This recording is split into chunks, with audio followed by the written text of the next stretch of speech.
1, 2, 3. Allow me to get political for a moment.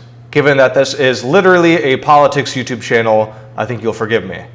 Here is my hot take on the two US parties. With the understanding that grouping 330 million people into two parts is absurd, but with the additional understanding that increased political polarization makes it increasingly apropos, the difference between political liberals and political conservatives, at least in the modern US sense, is part cultural, part genetic, and part cognitive. Yes, that's right. Genetic twin studies show that political affiliation is actually heritable. To help explain the psychology, imagine a prehistory hunter-gatherer settlement, or any group living outside of the safety of human civilization even now.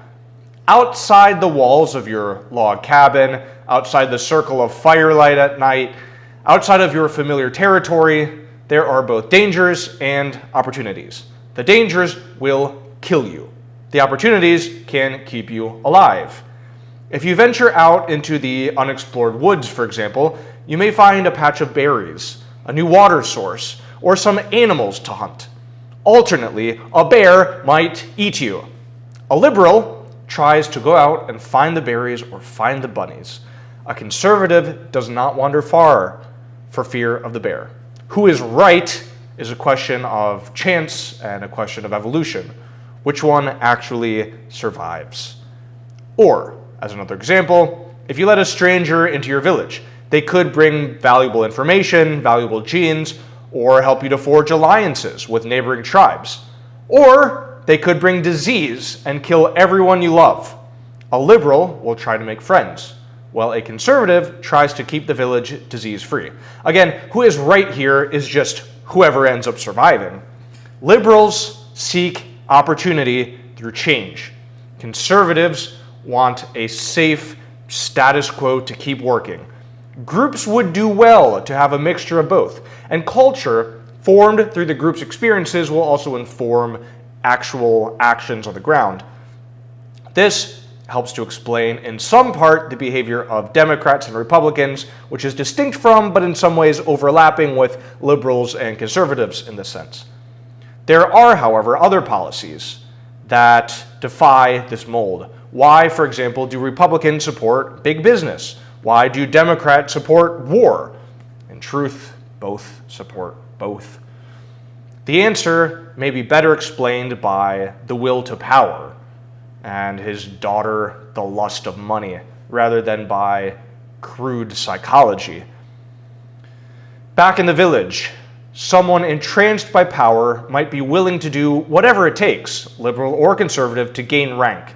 Scar will kill the king. That's a pretty liberal change, but keep the monarchy going. That's pretty conservative. This topic may beg these questions.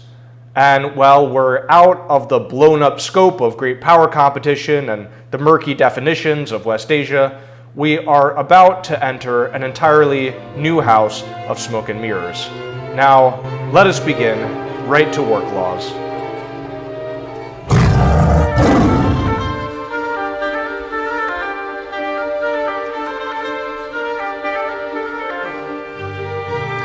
Some brief housekeeping. First, all evidence cited can be found at debatetrack.com. A $10 a month membership gets you evidence and Discord access, and for an extra $1, you also get access to a full PF course. Again, thank you so much to everyone who supports this channel. And for the first time, I'm offering free practice rounds this month on the 21st and the 28th. The link is pinned in the Debate Track Discord, so go sign up for a practice slot, either by yourself or with a partner. Why so early, you might ask? Doing the February topic in January? Well, as you know, I prepare these topics as soon as they come out, so in early February, I'll be busy doing the March topic, and in mid-February, you will be eating Jimmy John's at your local tournament, so go sign up if you're interested. We'll keep doing it. If there's interest, we will stop if there isn't. Now, your lecture. Let us begin with some terms and definitions. Definition sections will be relatively short. It's a short resolution. Right-to-work laws simply say that workers do not have to pay union dues in order to be employed. That is it. This should not be confused with the right to work. which is from human rights law, which means that everyone should be able to make a living doing something productive. This term is fairly confusing. That is on purpose. RTW is a good abbreviation in writing for right to work. Out loud, it takes more syllables, so I will stick with right to work. Next, in the United States, putting this phrasing up front lets us consider these right to work laws in the aggregate. We're talking about the entire country here and weighing the net result of right to work laws. We're not talking about an individual state or even a subgroup of states like states that have right to work laws. Put another way, if right to work laws hypothetically benefited the 27 states where they exist while doing grave harm to the other 23, we might say that in the United States, they do more harm than good. Next, some union terms. Labor unions are organizations that represent workers in order to negotiate with the management of a company, or with the government, or with an industry.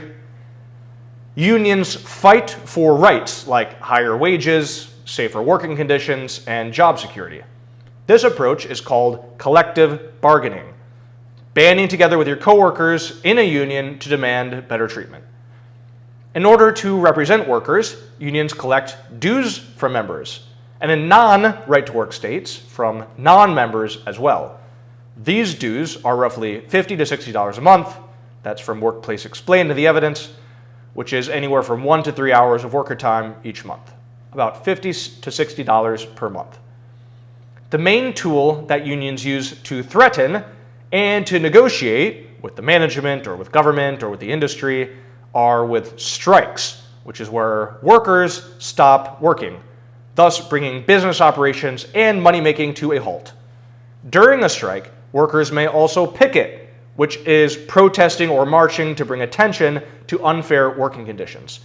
Pictured here are pickets from, at top, the Teamsters, that is a large union representing several industries, and on bottom, the Northwest Carpenters Union. Companies can fight against unions and thus keep their own power by union busting, or any kind of measure that tries to convince workers not to unionize. This might mean threatening to fire workers, holding mandatory educational meetings about the evils of unions, or threatening to close a plant or to move jobs offshore, or by actually doing that. They can also interfere with strikes by bringing in scabs, or temporary workers that can keep operations running despite the strike. Scabs, or anyone, including regular employees or union members, who go to work despite the strike, are said to have crossed the picket line. Now, unions in the United States cannot force members to strike. If there is a strike called by the union and an individual worker wants to go to work, they are a scab, but there is no legal right that the union has to force them to stop working. Now some union history, starting with its formation, their formations. Unions were a product of industrialization and later the labor movement in Europe and the US in the 19th century, with the US National Labor Union being created in 1867. As the labor movement gained steam, so did unions, and the first half of the 20th century saw huge gains. In 1913, the US Department of Labor was founded. In 1938, the Fair Labor Standards Act was passed, prohibiting child labor and instituting the 40-hour work week and establishing some standards for minimum wage and for overtime. However, unions lost some ground in 1947 with the passage of the Taft-Hartley Act, which prohibited closed shops. Closed shops are where workers are required to join the union as a condition of employment. So 1947, companies cannot force employees to join the union, or unions can't force the employees to join the union. This still left open, however, agency shops where employees were required to pay union dues but didn't have to become actual members. An open shop, by contrast, would have a union, but would not require employees to join it or to pay dues if they didn't want to pay the dues. Right-to-work laws turn every company into an open shop, which prohibits unions from charging dues as a condition of employment. So clearly, in right-to-work states, with right-to-work laws, when employees don't have to pay, many don't. And when they don't, unions lose money. And when they lose money, they lose power. So right-to-work laws are inherently anti-union. The first such laws were passed by several states in 1946 and 47, with the number of right-to-work states standing at 27 today, thus providing a fairly even comparison of states who have chosen this law versus those who have rejected it. Constant 21 quotes Shane Larson, the legislative and political director of Communication Workers of America, in talking about the roots of right-to-work laws. He says that they were, quote, concocted by a bunch of Southern segregationist white supremacists as an effort to try to stop unions in the 30s and 40s as a way to keep workplaces from being integrated. The policy push was bankrolled by corporations to really whip up this racist hysteria into campaigns to pass these right-to-work laws in states all throughout the South, end quote. And as you can see on the map, right-to-work laws remain concentrated in the South and the middle of the country. More recently, unions again came under fire in 2018 with the Supreme Court's Janus ruling, which ruled that agency shops were unconstitutional for public employees.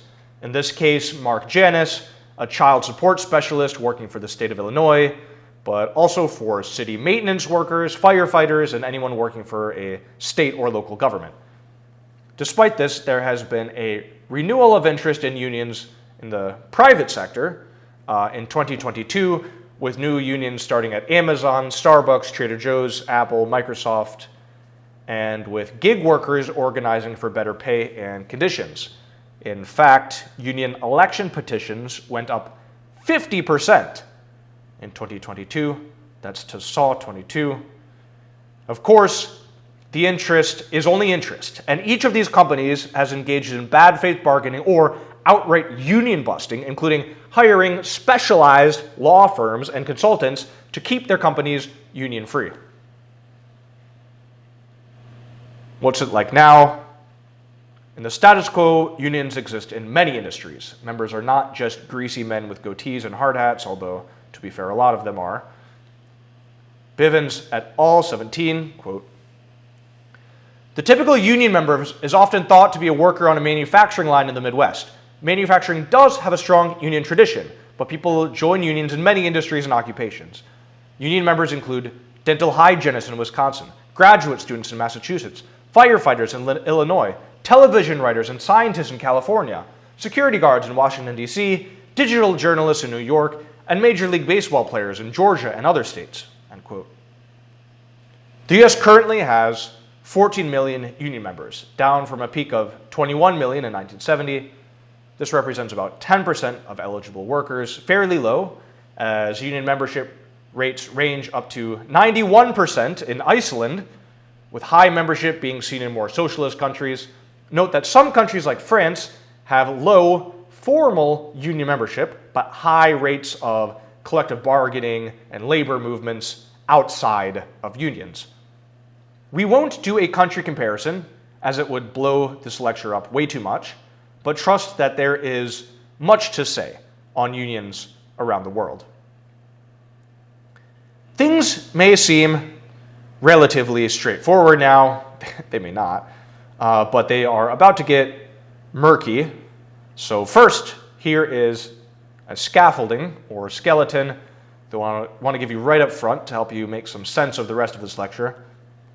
The con side supports right-to-work laws, which are anti-union, mainly supported by Republicans, and generally aim to promote more business growth and profits, which themselves have a great deal of benefits.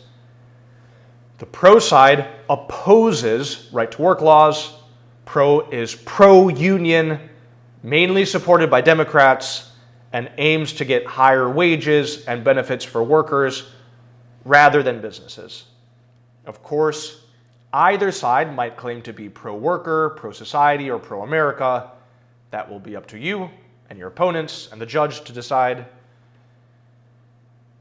Now, some notes on the evidence that I want you to keep in mind as you put together cases, as you seek out your own evidence, and as you question your opponent's evidence. These, by the way, all apply to the arguments I'll present later. I do try to give you information in these lectures to help you win debate rounds, rather than just say the truth. If you want the whole truth, here it is. It's complicated. Okay, we're done. You can skip the rest of the lecture. Here's dates. Evidence dates don't matter that much on this topic compared to others. States have passed right-to-work laws since the 1940s, and studies have been going on since at least the 50s. So a paper from the 1970s has 20 years of data to draw on, and it could be an excellent source, despite being 50 years old.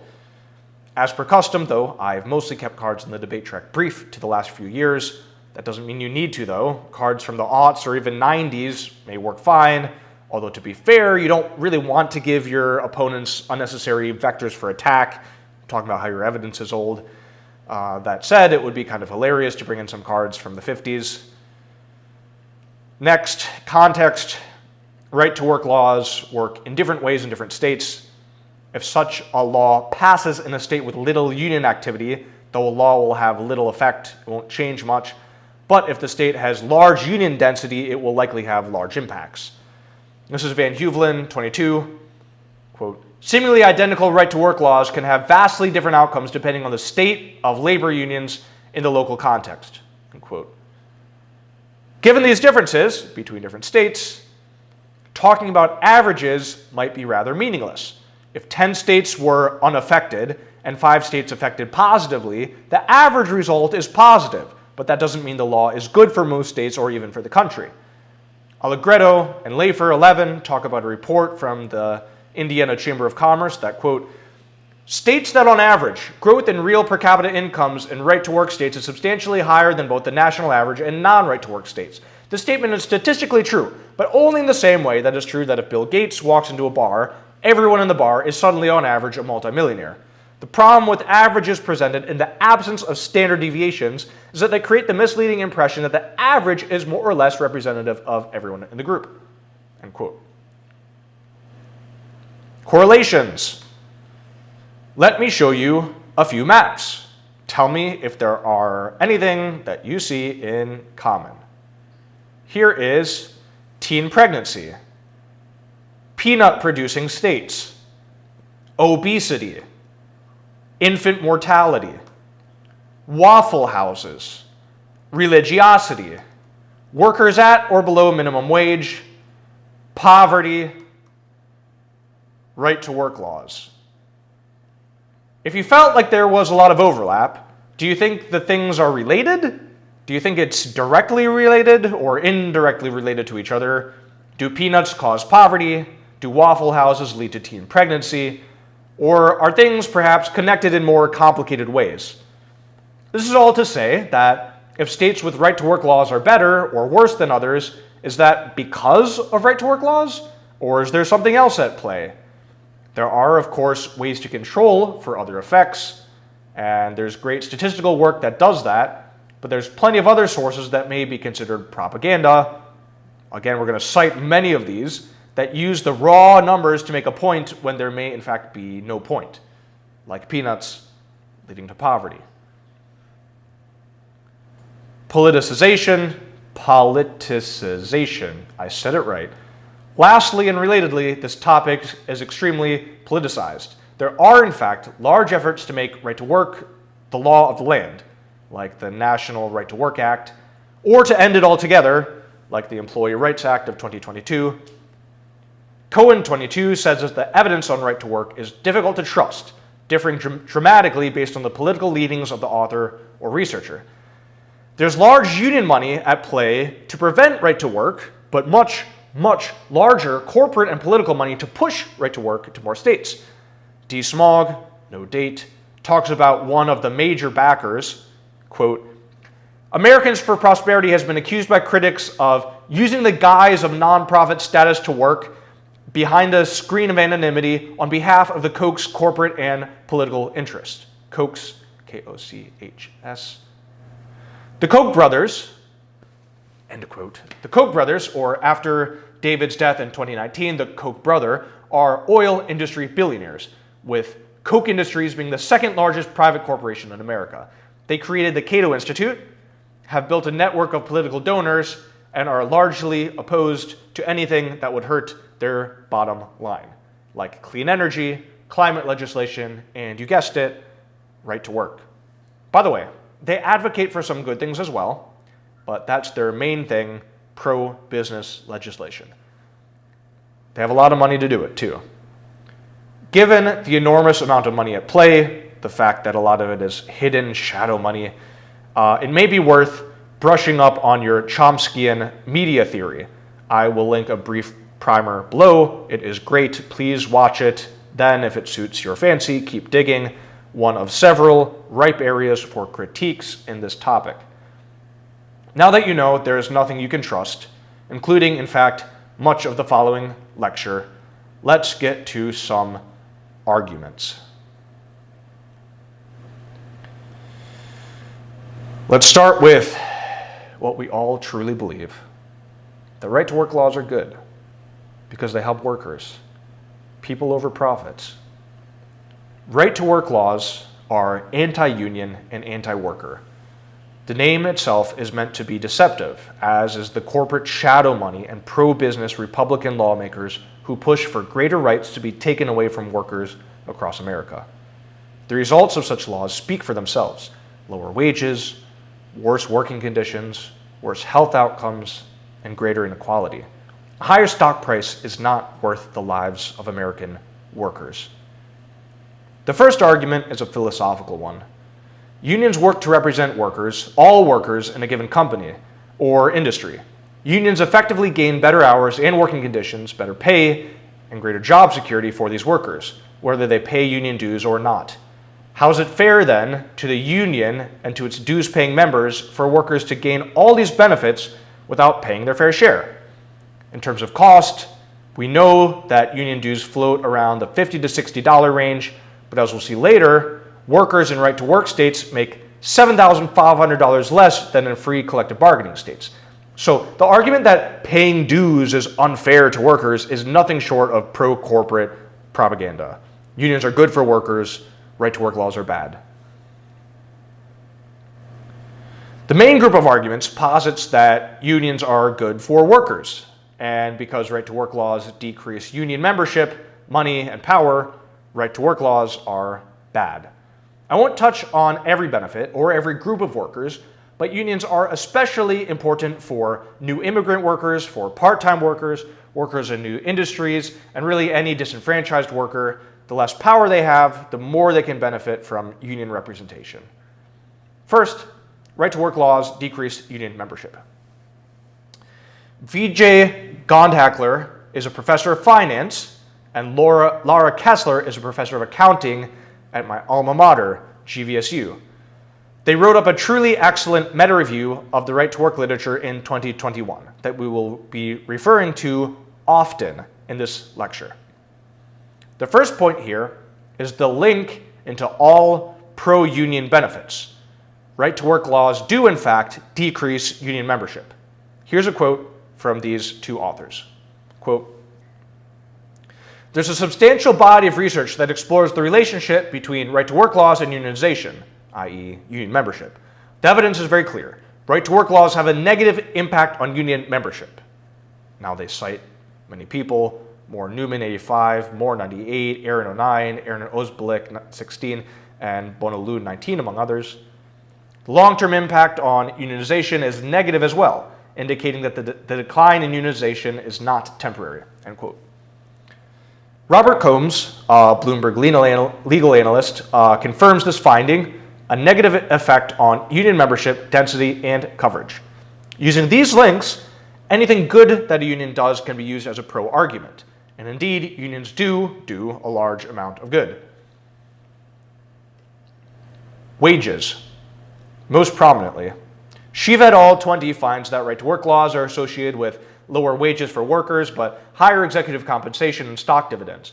The workers make less, the business makes more. This is inequality in the making. Gondhalekar and Kessler 21 cite increases in wages for manufacturing and construction jobs as well. And Monzo and Bruno 21 find that workers in right-to-work states make $7,500 less per year than workers in free collective bargaining or non-right-to-work states. Unions increase wages, right-to-work laws decrease wages. Next, conditions. If you've ever seen pictures of factories from the 1900s, you'll know that child labor was rampant, everything was dirty, and safety was of no concern. And that's after huge progress from the labor movement. In the pre-camera era, you can bet that things were a whole lot worse. The changes till today are largely the result of unions, and they continue to fight for better working conditions. Chris Isidore, writing for CNN, talks about the current strikes being tied to working conditions rather than just wages. He starts off by talking about rail workers. Quote, unions say they're not rejecting the wage offer. Rather, it's the work rules, staffing, and scheduling proposals they object to, which require them to be on call and ready to report to work 7 days a week for much of the year. If it were just a question of wages, a deal between the two sides would likely already be in place. Then he goes on to nurses. About 15,000 nurses started a 3-day strike against 13 hospitals in Minnesota, saying that they needed improved staffing levels and more control over scheduling in order to provide the patients with the care they deserved. End quote. Job security is another benefit unions fight for. This might include tenure, which makes workers harder to fire, retirement and severance benefits, ensuring that whichever way someone leaves a company, they will be financially secure afterwards, and seniority-based layoffs, so that devoting years of your one short life to a company won't be rewarded by being fired and having to go find a new career when you're 60. Rick Moyle, a union organizer from Iowa, writes about how unions protect workers from being fired for spurious reasons. Quote, just as you are entitled to your day in court when you are charged with a crime in the U.S., so also are union members when they have been accused of wrongdoing in the workplace. If you do not have a union contract, you are considered an at-will employee and subject to dismissal for pretty much any reason under the sun. End quote. So, even though unions have already gained historical government regulations on workplace safety, they continue to fight for better conditions even today. Unions improve working conditions for teachers. Eunice Hahn, an economics professor at the University of Utah, says that teachers in districts with high union density report lower stress. And additionally, that union member teachers show significantly lower stress compared to non-union teachers. I've included this card in the evidence because a lot of judges are teachers, but you could use almost any group of people as an example. Dock workers, restaurant workers, nurses, etc. It might be wise to pull examples from groups of workers that are heavily represented in the town or state where you'll be debating this topic and where the judges are likely to be from. And again, many judges are parents, and half of parents are mothers, so talking about how unions improve mothers' lives is a pretty good tactic. Jonathan Tim, a New York policy researcher, writes about how union membership provides the psychological security mothers need to freely take maternity leave. Here he talks about a paper from Vanderbilt University professor Tae-Yoon Park. Quote, union-represented women in the U.S. are 17% more likely to take maternity leave than women not represented by a union. They hypothesized that a working woman's decision to take maternity leave depends on 4 factors: availability, awareness, affordability, and assurance. Put another way, if a woman has a paid maternity leave benefit available to her, she also has to be aware that the leave exists, be able to afford to take it, and be assured that she won't risk losing hours, pay, or promotion opportunities in the long term. Mothers are the ultimate genesis of our society. And on a symbolic level, you might say that societies that worship the Divine Mother will flourish. Certainly, supporting unions means supporting mothers. And right-to-work laws only strip mothers of their greatest gift and responsibility, raising their children. Again, You can use many demographics to talk about the benefits of unions and the harms of right-to-work laws. Now, social harms. Given the enormous benefit to workers that unions provide, it should be no surprise that disempowering unions through right-to-work laws cause great social harms. First, inequality. Right-to-work laws are good for business and bad for workers. We've already seen that right-to-work laws lower worker salaries and increase executive salaries and dividend payouts. That's an increased rich-poor gap. Gondhalekar and Kessler 21 elaborate on this increased inequality across marginalized groups. Quote, these laws tend to widen economic inequality in those cases where labor has much to lose. Right-to-work laws are especially likely to hurt hourly wages of females, African Americans, and Latino, a segment of workers, and contribute to rising income inequality. Right-to-work laws are likely to have disproportionately more unfavorable impacts on older adults and marginalized populations. End quote. Next, social outcomes. With lower wages and increased inequality, it should come as no shock that right-to-work states have worse social outcomes. Frank Monzo is policy director at the Illinois Economic Policy Institute. Richard Bruno is a director and professor at the University of Illinois. They have an excellent review paper showing that right-to-work states have less health coverage, more deaths of despair, and more infant mortality than non-right-to-work states. Here's a quote. The top 10 states with the highest life expectancies are all free collective bargaining states, while 9 of the bottom 10 states with the lowest life expectancies are right-to-work states.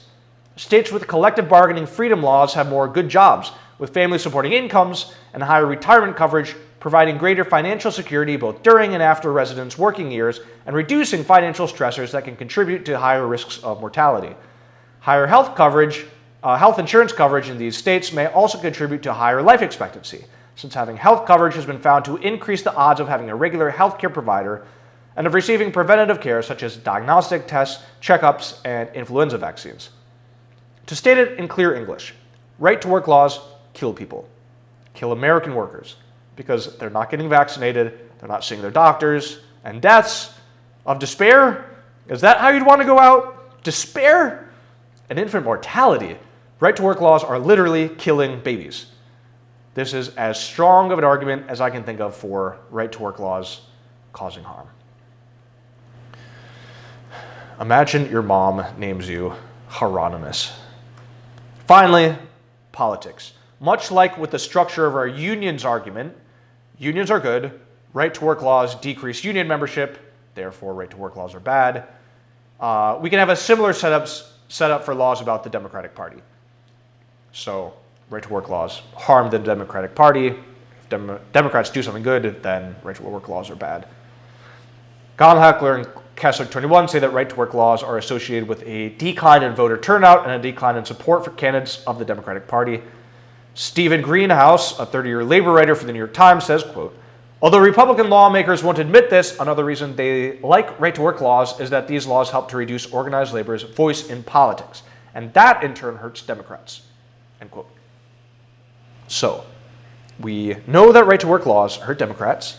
If Democrats are good, then right-to-work laws are bad. I do not have cards cut for policies that might be considered good, but this certainly ties into climate change most obviously, and to women's and racial and various human rights, one potential area of interest to explore in your arguments. Now, let us leave the prose section with a quote from MLK speaking about right-to-work laws in 1961. Quote, in our glorious fight for civil rights, we must guard against being fooled by false slogans such as right to work. It is a law to rob us of our civil rights and job rights. Its purpose is to destroy labor unions and the freedom of collective bargaining by which unions have improved wages and working conditions for everyone. Wherever these laws have been passed, wages are lower, job opportunities are fewer, and there are no civil rights. We do not intend to let them do this to us. We demand this fraud be stopped. Our weapon is our vote. Okay. Let us move now, after all that nonsense, to the true, real, hard facts of the situation. Okay? this bleeding heart pro team wants to pull on your heartstrings, convince you that right-to-work laws are killing babies. Did they really say that? Look, unions are a relic of the Industrial Revolution and a pre-labor rights era. The rights unions once fought for are now enshrined in law already. They're the law. Yet unions remain cartels on the labor market, putting shackles on business, stifling economies, decreasing jobs, and harboring corruption. Thankfully, right-to-work laws finally give workers a way out from these unconstitutional dictates. Let's start with benefits to workers. Again, the first argument for right-to-work laws is philosophical. Should we really force workers to pay for something they don't want or need? The Constitution gives Americans the freedom of association. We should freely join and leave whatever cause we want. But while union shops strip workers of this constitutional freedom, forcing them to pay union dues, right-to-work laws gives that freedom back. And the Supreme Court agrees. With the Janus ruling in 2018, they cited the freedom of speech as a reason public service employees cannot be forced to support unions, which are effectively political entities against their will. While Janus applied to only public service employees, the right of the Constitution should extend to all. The argument that right-to-work laws are pro-worker isn't only theoretical, though. Workers themselves like right-to-work laws, and it's no wonder. Having freedom of choice, freedom of association, and freedom of speech are basic values the country is founded on. Taking them away by forcing union dues is sure to leave people disgruntled. Here's some quotes from Christos Makridis, a research professor at the University of Arizona. Quote, "The adoption of right-to-work laws has increased individual well-being and economic optimism. Results show that self-reported well-being and economic optimism rise when they can opt out of paying union dues. Workers are more likely to report greater openness and trust in the workplace following the adoption of these laws. Indeed, right-to-work laws even tend to attract more people.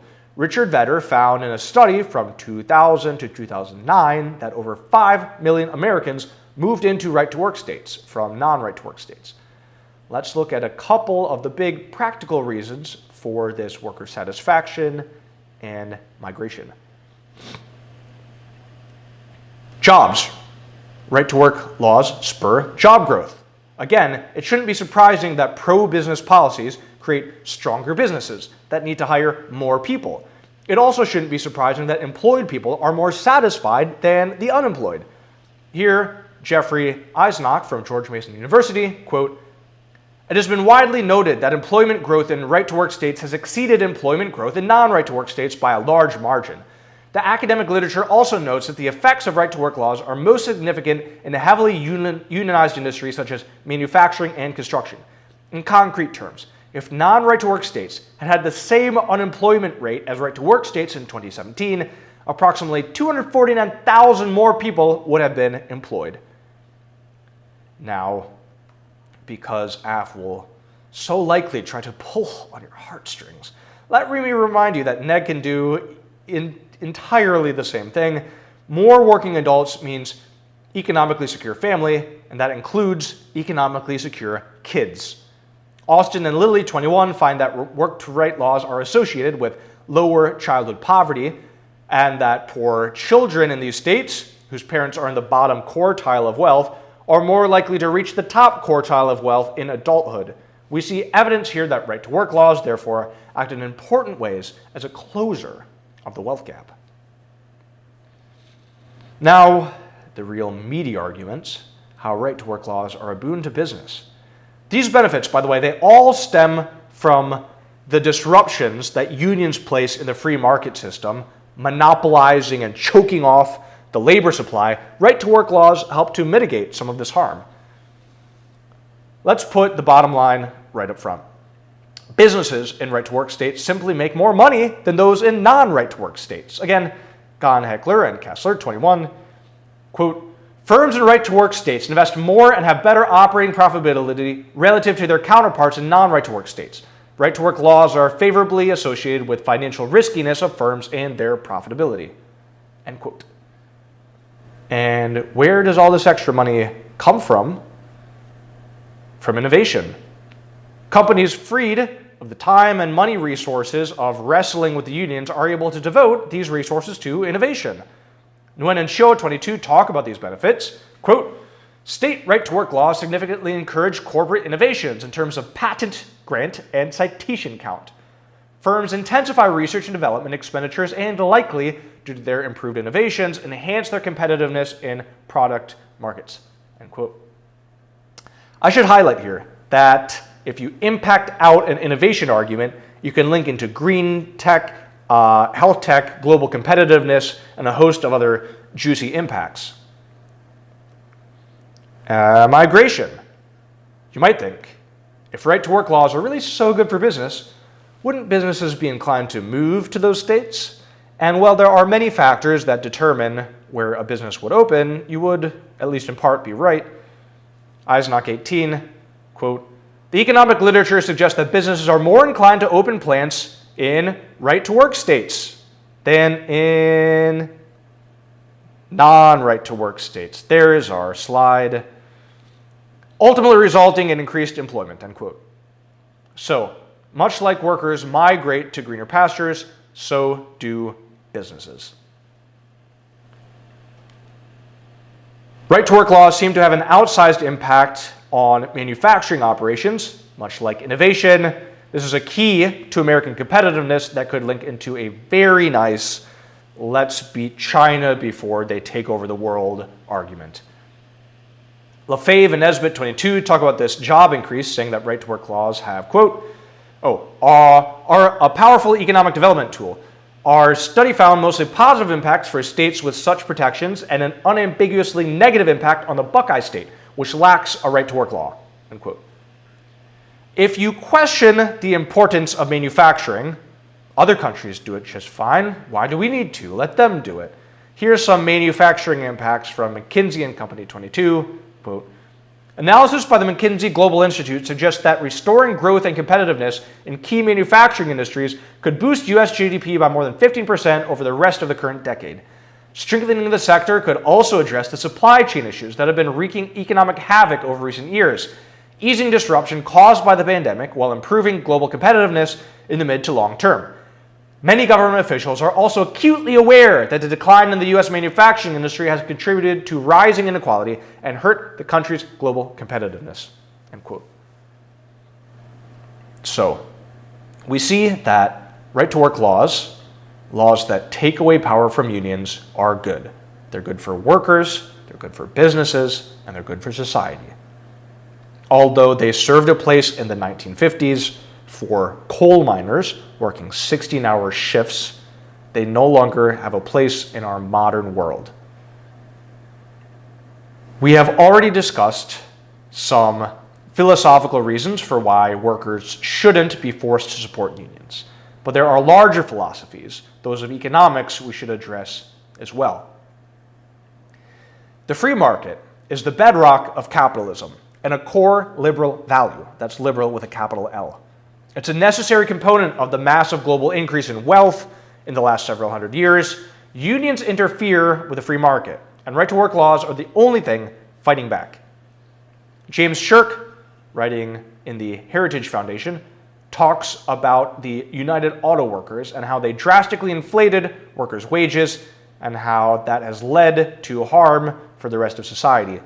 Quote, labor unions function as labor cartels. They try to control the supply of labor in an industry so as to drive up its price, wages. Like all cartels, these games come at the cost of greater losses to the rest of society. The union used this leverage to insist on very generous compensation packages for all three automakers. In the face of strikes, the automakers repeatedly caved to union demands. UAW members received more than $70 an hour in wages and benefits. At the same time, the UAW made every American driver poorer. The union's premium pay and inefficient work rules added about $800 to the cost of every Detroit vehicle. The automakers passed these costs on to consumers. This left most consumers with less money to spend on other goods and services and priced a new vehicle out of the reach of some families. The UAW's monopoly on auto labor meant higher wages for its members, but higher prices and fewer jobs in the auto industry and lower wages outside of it, end quote. These enormous societal impacts, increased prices, fewer jobs, less economic activity across a huge supply chain, these are all the direct result of interfering in the free market. The freer the market, the more prosperous we all are. That is a classic libertarian stance. When governments impose less requirements on business, including the requirement that businesses and workers bow to the power-hungry whims of unions, everyone benefits. Here's Richard Epstein, a professor of law at New York University, quote, "Unions are monopoly institutions that raise wages through collective bargaining, not productivity improvements. The ensuing higher labor costs of negotiating collective bargaining agreements, and higher labor market uncertainty all undercut the gains to union workers, just as they magnify losses to non-union employers, as well as to the shareholders, suppliers, and customers of these unionized firms. They also increase the risk of market disruptions from strikes, lockouts, or firm bankruptcies whenever unions or employers overplay their hand in negotiation," end quote.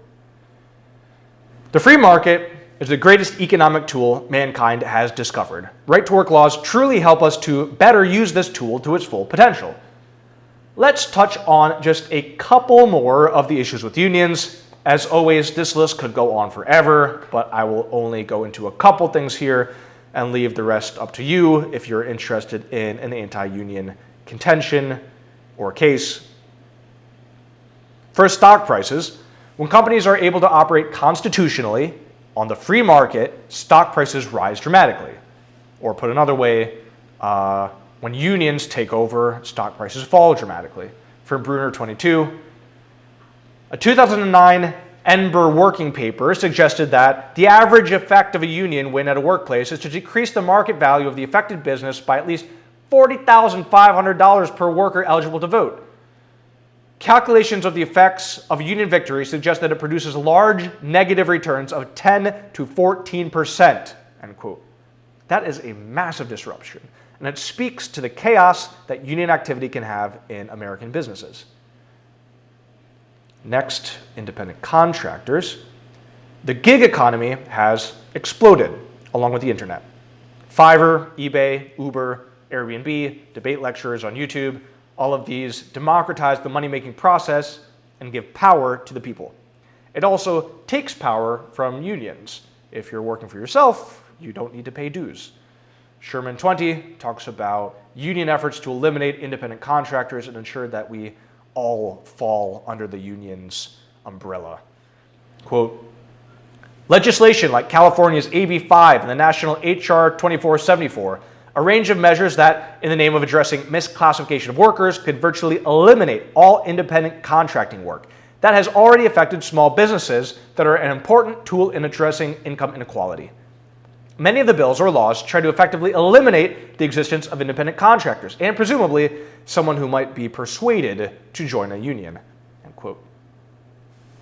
If the day ever comes when a mandatory YouTube lecturer union is formed, I will be happy to move to a right-to-work state.